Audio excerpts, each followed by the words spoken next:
तो बच्चों कैसे हाल चाल हैं?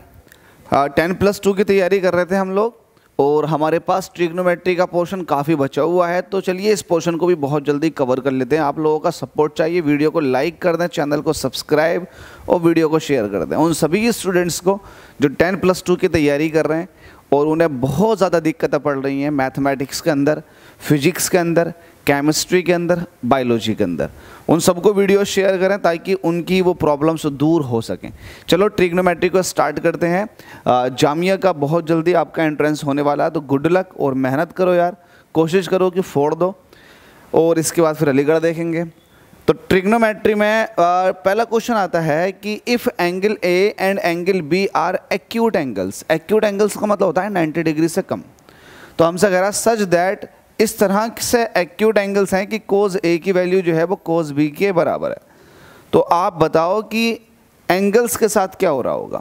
मैंने आपको एक चीज़ बता रखी थी, मैंने ये कहा था अगर एक्यूट एंगल्स हैं, दो एंगल्स एक्यूट एंगल्स हैं, तो मैं एक बार लिख कर दिखाता हूँ। एक्यूट एंगल्स का समेशन 90 डिग्री होता। तो मैंने कहा था कि अगर दो एंगल्स एक्यूट एंगल है तो यहाँ पर साइन ए की वैल्यू वही होगी जो कोस 90 माइनस ए की होगी।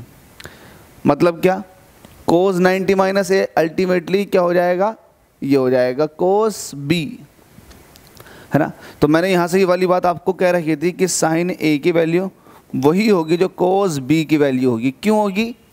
क्योंकि ए और बी आपस में एक्यूट एंगल है और साथ में अपने आप में कॉम्प्लीमेंट्री एंगल है। क्योंकि दो एंगल का सम अगर 90 डिग्री आ रहा तो कॉम्प्लीमेंट्री एंगल कहलाते हैं। इसका मतलब अभी आपको समझ में नहीं आएगा, अब आएगा।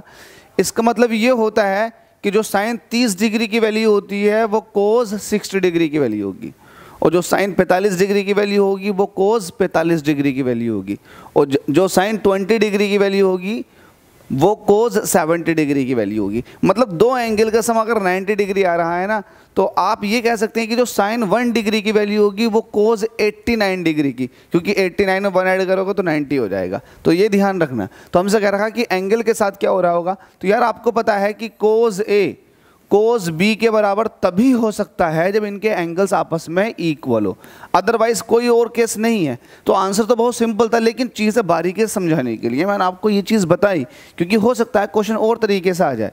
तो ये ध्यान रखना है कि कॉम्प्लीमेंट्री एंगल का कॉन्सेप्ट क्या है। चलो अगले क्वेश्चन में मुलाकात करता हूँ। Thank you.